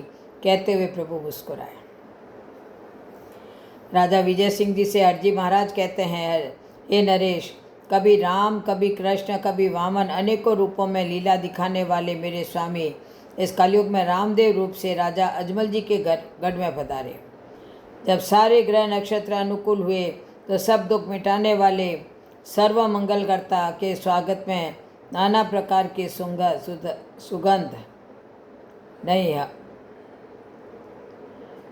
सुगंध लिए हवाएं चल रही थी। लालिमा से सूर्योदय पश्चिम की तरफ बढ़ रहा था। आदित्य प्रस्थान का समय हुआ। गगन में सारे नक्षत्रों सहित चंद्रदेव के आने का समय हुआ। उनकी साक्षी में देवता एक दूसरे को बताने लगे कि नंद के यहाँ माटी खाए और जो अर्जुन को विराट स्वरूप दिखाए, इन्होंने द्वापर में कंस का संहार किया। फिर से प्रभु अब मरुधरा में लीला करने जाएंगे। इस प्रकार एक दूजे को बताकर सुरलोक में खुशियां मनाई जाने लगी। यह अति गुप्त भेद जब गरुड़ जी द्वारा देवताओं ने जाना तो सारे दर्शन को उतावले हो गए और इच्छा रूप बनाकर भूलोक के मरुक्षेत्र की तरफ प्रस्थान किया। हरजी कहते हैं कि रानी मैणा देवी ने बीती रात में बड़ा अजब अलौकिक स्वप्न देखा। प्रातः उठकर विचार करने लगी। फिर जब राजा अजमल जी भोजन को आए तो उनको बताने लगी। मैणा देवी ने कहा, महाराज, अपने आंगन में दूध की धारा बह रही है, जगह जगह कमल खिले हैं, एक दूसरा भी शिशु हमारे आंगन में खेल रहा है। आकाश में खूब जटाएं छाई हुई है, रह रहकर बिजली चमकती। उसी में एक दिव्य अलौकिक प्रकाश बादलों में बीरम के झूले के पास आया और बच्चे का रूप धारण कर लिया। रानी के इस प्रकार सपने की बात सुनकर राजा अजमल कहने लगे, हे रानी, हमारे विचार से कोई अनहोनी शुभ घटना हो सकती है। फिर भगवान जाने क्या कुका। भगवान के लिए तो कुछ भी करना कठिन नहीं है। वो जो चाहे रचना कर सकते हैं। जिनको इंद्रधनुष दिखाने में कोई आधार या रंगों की जरूरत नहीं पड़ती, जिन्होंने शरीर में प्राण, अधर, पृथ्वी, तारे, चंद्र, सूरज सब बिना आधार की रचनाएं की है। शरीर में चलने वाला प्राणवायु बिल्कुल निराधार है। जल अग्नि संग संग और बीज से बीज, निर्गुण से सगुण, पुनः सगुण से निर्गुण मिटा करके फिर वैसी ही रचना वाले, खारे से में मीठा, मीठे से पुनः खारा, इस उलट पुलट कर्ता के कार्य का कोई अंत नहीं है लिख सकता। जीव और जगत के रचनाहार और उनके रक्षक प्रभु कभी वामन रूप में 3 चरण में पृथ्वी का अंत ले लेते हैं। उन्हें कुछ भी करना क्या कठिन है। हरजी कहते हैं, वे दाता जो कुछ भी करने में समर्थ है, वह अरूप होते हुए भी अनेकों रूप रच डालते हैं। पत्थर के खंभे से 2 रूप नरसिंह धारणकर्ता का कोई भेद नहीं जानता था। अजमल जी के भवन में शिशु रूप से जिस प्रकार वे आए और यह जिस कारण से प्रभु कथा बनी, हे जोदाणापति, अब आगे की कथा सुनो। श्री हरि का अवतार का वर्णन। जिस प्रकार नंद अर्जी कहते हैं, जिस प्रकार नंद बाबा के द्वारे अपार गौएं, दूध, दही, मक्खन के भंडार भरे थे, वैसे ही मरुमहीपति राजा अजमल जी के गढ़ में दूध, दही के भंडार भरे थे। तंवर दरबार के अपार अनेक जाति की गायों से गौशाला भरी थी। वहाँ अनेक दूध निकालने वाले सेवक दूध के हंडे भर भर के ला रहे थे। जिसे रसोईदार लेकर चूल्हों पर रख रहे थे। पाठशाला में दूध गर्म हो रहा है, पाकशाला में दूध गर्म हो रहा है और राजकुमार वीरम देव को दासी झूला झुला रही है। उसी समय अलग अरूप निराकार प्रभु राजा के महल में पधारे। निराकार ब्रह्म जो सर्वव्यापक है, उसका कोई अलग से ठिकाना नहीं है, जो सबसे दूर और सब में समाया सबके पास है। जैसे धूल दूध में सर्वव्यापक एक जैसा है, जिसे प्राप्त करने में मथनी की आवश्यकता रहती है, वैसे ही जैसे घृत घी दूध में सर्वव्यापक है, एक जैसा है, जिसे प्राप्त करने में मथनी की आवश्यकता रहती है, ऐसे ही निराकार सर्वव्यापक परमात्मा को पाने के लिए प्रेम रूपी मथनी चाहिए। जैसे अग्नि सारे ब्रह्मांड में एक समान व्यापक है, पर अग्नि मंथन करें तो वह प्रकट हो जाती है। इसी प्रकार ही सारे संसार में व्यापक प्रभु अलग रूप से भी प्रकट होकर लीला दिखाते हैं। ऐसे ही अजमल जी द्वारा प्रेम के अग्नि मंथन रूपी वचन बंधे निराकार प्रभु अजमल जी के भवन में आए, जिन्हें सांसारिक आवरणों से ढकी आंखें देख नहीं सकती। अंतरिक्ष में सारे देवता खड़े खड़े देख रहे हैं और राजा के भाग्य की सराहना कर रहे हैं। कहते हैं, हे अजमल आप धन्य है, हे अजमल आप धन्य है। ऐसे राजा के सेवक जनों को आवाज़ें सुनाई दे रही थी। सब सेवक इधर उधर देख रहे हैं, पर कोई बोलता नहीं है। कोई बोलता हुआ नजर नहीं आ रहा है। उसी समय महल में एक अलौकिक प्रकट हुआ, पर कारण कोई नहीं समझ सका। सारे भक्तों का काज सुधारने वाले, अभय का वरदान देने वाले, दुख हरता भगवान द्वारिके शिशु का रूप बनाकर वीरमदेव के पालने में सो गए। हरजी कहते हैं, अनेकों प्रकार की अलौकिक लीला दिखाने वाले लीला धाम का अदृश्य देवताओं ने दर्शन किया। हरजी कहते हैं, हे राजन, अंबर पर काली घटाएं छाई हुई थी, कोयल पपियारा अनेकों पक्षी बोल रहे थे। उस समय राजा के महल में संवत 1409 भादो माह कि शुक्ल पक्ष दूज को गोधूली वेला में पोखरणगढ़ जहाँ श्री हरि ने अवतार लिया। बोलो रामदेव जी महाराज की जय हो। हरजी कहते हैं, जैसे नरसिंह रूप में खम से प्रभु प्रकट हुए, उसी तरह अनेकों ग्राम्य जन श्रुति रिख्या कामड़ कहते हैं प्रभु ने पालना में अवतार लिया। श्री हरि ने गुप्त रूप से मरुधरा में अवतार लिया। यह भक्त समुदाय के लिए सौभाग्य की बात है। रामदेव जी महाराज की गाथा गाने वाले रिखिया रात्रि रुमा में जाकर गाकर सुनाते हैं कि वीरमदेव जी जब 6 महीने के हुए, जिसे पालने में झूला झुला रही दासी को निंद्रा आ गई, उसी समय मेरे स्वामी शिशु का रूप बनाकर वीरमदेव जी के संग में लेट गए। पल में जगत के सब खेल रचने वाले प्रभु क्या नहीं कर सकते, उन्हें क्या भार है, मैं क्या कहूँ, सब जानते हैं। प्रभु ने अनेकों नामों से अवतार लिया है। उन अवतारों में यह भी एक अलौकिक निष्कलंक अवतार है। वह गोधूली वेला का पावन समय जिन्हें सब लोग श्रेष्ठ मानते हैं, उसी समय हमारे स्वामी अवतरित हुए। श्री कृष्ण बलराम की तरह दोनों ही बहुत सुंदर झांकी बनी। जब वीरमदेव जी ने रुदन किया तो सोई हुई दासी पुनः जागी और प्रभु की शिशु रूप पर झांकी निहारती रही। वह चाहकर भी दृष्टि हटा नहीं पा रही थी। इस नेत्रों के परमानंद को रचना कैसे बखान कर सकती है।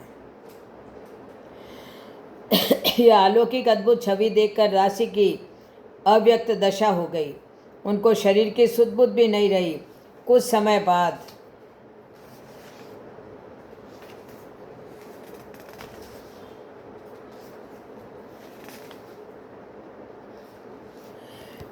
बाद पुनः ख्याल आया, ऐसा बच्चा कौन यहाँ लाकर सुला गया। जब वीरम कुंवर विशेष रुदन करने लगे, तब दासी पूर्ण सचेत होकर दौड़ के मैणा देव को आकर बताने लगी। उसकी अटपटी बातें सुनकर रानी खुद पलने को देखने आई। पूजा की तैयारी को तो बीच में ही छोड़ा। रानी ने वह शिशु रूप बालक का मुख देखा तो अपार तेज भरा देखती ही रही, जैसे चकोर चंद्र को देख रहा हो। क्या ये सुंदर अद्भुत छवि! केशर का तिलक, घुंघराले केश, कमल पंखुरी की तरह बड़े बड़े नेत्र, श्री हरि के चरणों में अर्धचंद्र, स्वास्ति, कलश, षट्कोण, चक्र, ध्वजा, मीन, ऊर्ध्व रेखा, वज्र कमल सब अंकित, जिसे देख अपने शरीर की सुदबुद भूली हुई रानी अपलक शिशु की छवि को निहारती रही। प्रभु के रूप का शोभा वर्णन कहना कथन से बाहर है। स्वयं शारदा भी शोभा करते थक जाएगी। अलग प्रभु के सारे भेद का क्या कोई वर्णन कर सकता है। देखते देखते रानी पुनः संभली और ललाट में सलवटे डालते हुए सब दासियों को बुलाकर कहने लगी, मेरे राजकुंवर के साथ इस बच्चे को किसने सुलाया है? बोली, वह कौन मूर्ख है जिसने यह कार्य किया है? जिसने भी यह गलती की है वो मेरे सामने आ जाए। सब दासियाँ गणी खम्मा करते हुए शीश झुकाए खड़ी है। फिर सब ने एक साथ कहा, हे महारानी, हम सब तो अपना अपना कार्य कर रही थी।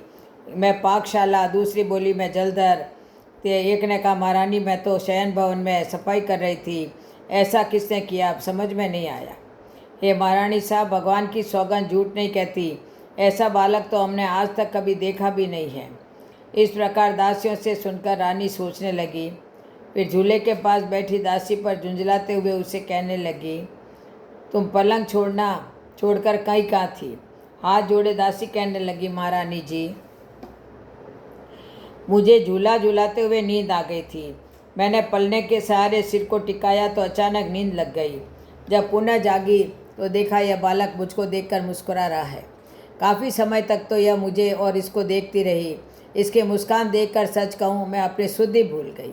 फिर याद आया, हे महारानी, मैं सब सत्य कहती हूँ। यह बच्चा किसका है, यहाँ किसने लाकर सुलाया, मुझे मालूम नहीं। ऐसा सुनकर रानी गंभीर हो विचार करने लगी और मुख्य द्वार पर पहरा देते दरबान को बुलाया।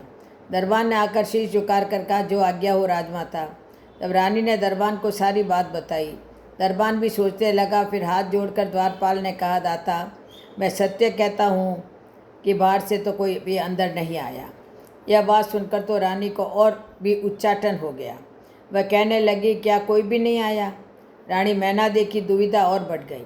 रानी बहुत चिंतित हो गई। समझ में नहीं आया ये बच्चा यहाँ कहाँ से आया। अजीब घटना घटित हो गई। पालने में कैसे आया? जब किसी को आते जाते देखा ही नहीं तो क्या पालने ने इसको जन्म दिया है? किसी ने भवन में प्रवेश नहीं किया, फिर यह कैसे यहाँ आ गया? रानी ने अपने उपचारों तथा दाइयों द्वारा खोज कराई। सब दाइयों को बुलाकर पूछा। सब ने कोई चिंता मिटा दी और बोली, मिटाने वाली बात नहीं कही। तो रानी और भी घबरा गई और बोली, तो क्या यह आकाश से आ गया? रानी को बहुत चिंता हो गई। अपने वीरम कुंवर को गोद में उठा लिया और दासी से कहा, मेरे राजकुमार का अनिष्ट करने कहीं भैरव राक्षस तो छलावा करने नहीं आया है। अब पोकरणपति राजा अजमल जी डोडी में सलाहकारों के संग विचार विमर्श कर रहे थे। तभी दरबार ने रनिवास में पधारने का निवेदन किया तो सुनकर राजा अजमल जी चल पड़े। राजा के आते ही रानी ने बड़ी चिंता के साथ जो घटित घटना की सारी कहानी बताई, जिसे सुनकर राजा के विचारों में खो गए। कौन क्यों लाया होगा, नाना प्रकार के विचार करते राजा पालने के पास आए। पालने में देखा, अपार तेज चित्त को चुराने वाला चेहरा देखा तो देखते ही रह गए। ऐसा तन मन की सुध बुलाने वाला सुंदर रूप। राजा अजमल जी अपलक उस छवि को निहारते रहे। उस आनंद का नयन बखान करे तो उनकी जीवा नहीं थे और जीवा के नेत्र नहीं है। यह मात्र अलौकिक अनुभूति ही की जा सकती है। बालक को देख देख कर राजा को जो आनंद की अनुभूति हो रही थी, उसके सामने सोना चांदी धन पद सब सुख फीके लग रहे थे। जैसे मरते दम कंजूस के हाथ में दाम नहीं छूटते, कंजूस के हाथ से दाम नहीं छूटते, वैसे ही नेत्र इस सुख को छोड़ना नहीं चाहते। पलने में सोए शिशु को जब राजा ने देख रहे थे, उस समय एक पल उनको मोर मुकुट दिखाई दिया। फिर क्या था, बस जोर से राजा ने कहा, बोलिए द्वारिका नाथ की जय हो। हे रानी, जो सागर में मुझे मिले और प्रभु ने वचन दिया उसे निभाने कृपानिधि बाल रूप में हमारे यहाँ इस पालने में पधारे हैं। मेरे प्रभु अपना वचन पूरा करने, दुखी जनों का संकट हरने अपने यहाँ आए हैं। रानी, मैंने द्वारका से आकर आपको बताया भी था, तब मेरी बात आप माने नहीं। अब आप स्वयं ही अपनी आँखों से देख लीजिए। जो हमने कहा देखो वह सत्य हो गया है। आज हम बड़े भाग्यशाली हैं, हमारा जीवन धन्य हो गया है। योगी तपस्वी जिनके दर्शन को तरसते हैं, वही प्रभु हमारे यहाँ शिशु रूप में पलने में पधारे हैं। दास दासियों की तरफ देखते हुए बोले, जाओ भवन का पर दीप जलाओ। राजा ने इस प्रकार की बातें सुनकर महारानी राजा का मुख देखने लगी और सोचते हुए चिंता में डूब गई कि लगता है महाराजा के विवेक ने जगह बदल ली है, जो ऐसी अनहोनी बातें सोचने लगे हैं। रानी मैनादेवी जी कहने लगी, हे महाराज, क्या भगवान ऐसे कभी पालने में शिशु का रूप बनकर थोड़े ही आते हैं? क्या कभी इस जगह से इस तरह से भगवान का अवतार होता है? लोग ऐसी बात सुनेंगे तो उल्टा हंसी उड़ाएंगे। अजमल जी अपनी रानी को बहुत तरह से समझा रहे हैं, पर रानी के एक ही बात ये नहीं गढ़ लगती। रानी को कतई विश्वास नहीं हो रहा है। राजा की कई बातें उन्हें बिल्कुल अच्छी नहीं लगती। राजा अजमल जी फिर उन्हें कहते हैं, हे रानी, जिसने पवन पानी सब कुछ बनाया है, जो बिना कलम के लिख रहा है, बिना नयन के देखे, जो बिना कान की सुन रहा है, बिना पैरों के वह चल सकता है, जो सब कुछ करते हुए भी नज़र नहीं आता है और सबको अपने हाथ का खिलौना बना रखा है। आपने ही कहा था प्रभु सब जगह विद्यमान है और आज आप बोल रही हो कि लोग सुनकर हंसेंगे। इस बात की श्रुति वेद सब ज्ञानी और संत साक्षी हैं। वे सब कहते हैं जगतकर्ता को कुछ भी करना कठिन नहीं है। वामन रूप बनाकर बलि के द्वारे गए और अर्जुन को विराट रूप दिखाया। प्रहलाद के लिए दो रूप में खंभ में प्रकट हुए। इस तरह प्रभु ने अनंत अनहोने कार्य किए हैं। राम रूप में जिन्होंने रावण को और कृष्ण रूप में कंस को संहार किया, जल में जीवन रचाने वाले प्रभु का भेद जानना बड़ा कठिन है। इस बात को सभी ज्ञानी वृंद कहते हैं। ठाकुर ने यशोदा जी को अपने मुख में विश्व दिखाया और भगवान ने द्वापर में यह कहा भी था, द्वापर में प्रभु के कई वचन पूर्ण हो रहे हैं। राजा जनक जी का जन्म भी माता की कोख से उत्पन्न नहीं होने के कारण इनका नाम विदेह पड़ा। ऋषियों द्वारा महाराज निमि के शरीर मंथन से उत्पत्ति हुई। अजो अपि सन व्याव्यत्मा भूतानामीश्वरो सनि अपि सन प्रकृतिम स्वामदिष्टाय संभवाम्या मया। गीता में कहा है कि मैं अजन्मा अविनाशी सब भूत प्राणियों का स्वामी अपनी योग माया को अधीन कर जहाँ चाहे प्रकट हो जाता हूँ। फिर सवाल बनता है कि परमेश्वर मानव रूप में क्यों प्रकट होते हैं, प्रकट होने की क्या आवश्यकता होती है। तब प्रभु कहते हैं, यदा यदा ही धर्मस्य ग्लानिर्भवति भारत अभ्युत्थानत धर्मस्य तदात्मनां सृजाम्यहम्।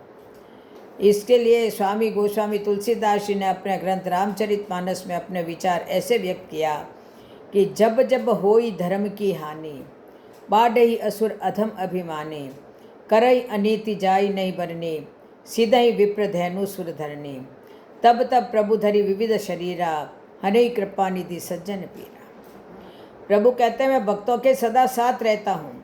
ये रानी, प्रभु ने मुझे वचन दिया था कि बालक के रूप में मैं अजमल में तुम्हारे यहाँ आऊँगा। उसी वचन को निभाने श्री हरि अपने यहाँ इस रूप में आए हैं। मैना दे, आप मेरी बात को मानो, मैं ठीक कह रहा हूँ। रानी मैना दे ने अपनी उलझन राजा को बताई कि चलो हम मान लेते हैं कि यह द्वारकाधीश का अवतार है। इस बात का क्या प्रमाण है कि द्वारकाधीशी शिशु का रूप बनाकर अपने यहाँ आए हैं, पर मेरे मन का संदेह कैसे दूर हो सकता है। महाराज, आप जिस प्रकार फरमा रहे हैं, यह बात बिना ठोस आधार के कौन कैसे मानेगा। तब राजा ने श्री हरि के मुख से कई सारी बातें पुनः दोहराई और कहा कि आंगन में अगर कुमकुम के चरण चिन्ह है तो ये प्रभु ही आए हैं। और राजा ने वहाँ आंगन में बने हुए कुमकुम के चरण चिन्ह रानी को दिखाए। हरि जी कहते हैं, जल पात्रों में दूध बना हुआ भी अवतार का प्रमाण सबने देखा। राजा अजमल जी ने सब प्रत्यक्ष प्रमाण दिखाए, फिर भी रानी के मन का संदेह दूर नहीं हुआ। वह सोचने लगी कि शायद ग्वाले ने इसमें दूध डाल दिया होगा। रानी को बिल्कुल भी विश्वास नहीं हो रहा था। माता यशोदा जैसे ही मैना देवी की असमंजस की स्थिति हो गई। मटके को पुनः देखने के लिए दासी को रानी ने फिर भेजा। दासी आकर कहने लगी, महारानी सा, आप मेरे संग पधार कर देखिए, आपका संदेह दूर हो जाएगा। रानी ने सबके साथ जाकर फिर देखा तो देखकर सारे चकित हो गए। पानी के पात्रों में दूध भरा नजर आया।